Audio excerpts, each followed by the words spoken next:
നിങ്ങൾ എല്ലാവരും ഒരു റിയാലിറ്റി അക്സെപ്റ്റ് ചെയ്യണം. പോലീസിനും ഈ സൊസൈറ്റിയിലെ നല്ലൊരു ശതമാനം ആളുകൾക്കും ഈ കേസിന്റെ സത്യാവസ്ഥ എന്താണെന്ന് നന്നായിട്ട് അറിയാം.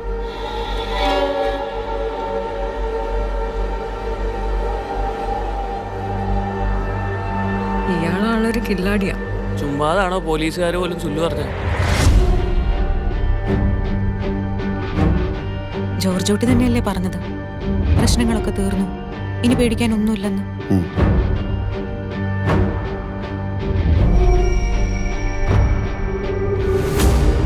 പോലീസിന്റെ രീതികൾ മുൻകൂട്ടി കണ്ട് കളിക്കുന്ന ഒരാളാണല്ലോ അയാൾ. അപ്പോ പോലീസുകാരും അയാളുടെ ഒരു ഫാനാണ്.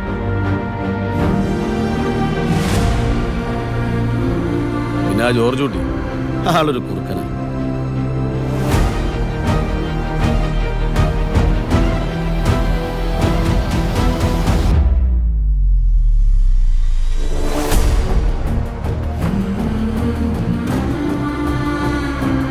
ഈ ആക്സിഡന്റ് കാര്യം എന്താ അവരോട് പറയാൻ പറ്റാത്തെ? അവരെ രക്ഷിക്കാനാണെങ്കിലും ഞാൻ ഈ ചെയ്ത കാര്യങ്ങളൊക്കെ കാണുമ്പോൾ അവരുടെ അച്ഛനൊരു ക്രിമിനലാണ് എന്നൊരു തോന്നലുണ്ടായാൽ ഏയ്, അവരങ്ങനെയൊന്നും ചിന്തിക്കില്ല. ഞാൻ തന്നെ അങ്ങനെ ചിന്തിച്ചു തുടങ്ങി. പിന്നല്ലേ സർ, ഇപ്പോഴല്ലേ നമ്മുടെ പ്രസക്തി. മീഡിയ ഇൻവെസ്റ്റിഗേഷനിലൂടെ ജീവൻ വെച്ച് തെളിയിക്കപ്പെട്ട എന്തോരം കേസുകളുണ്ട് സർ. അവരാരാണെന്ന് മനസ്സിലാക്കാൻ എന്തെങ്കിലും സൂചന തരാൻ പറ്റുമോ? I want his full file on my desk as soon as possible.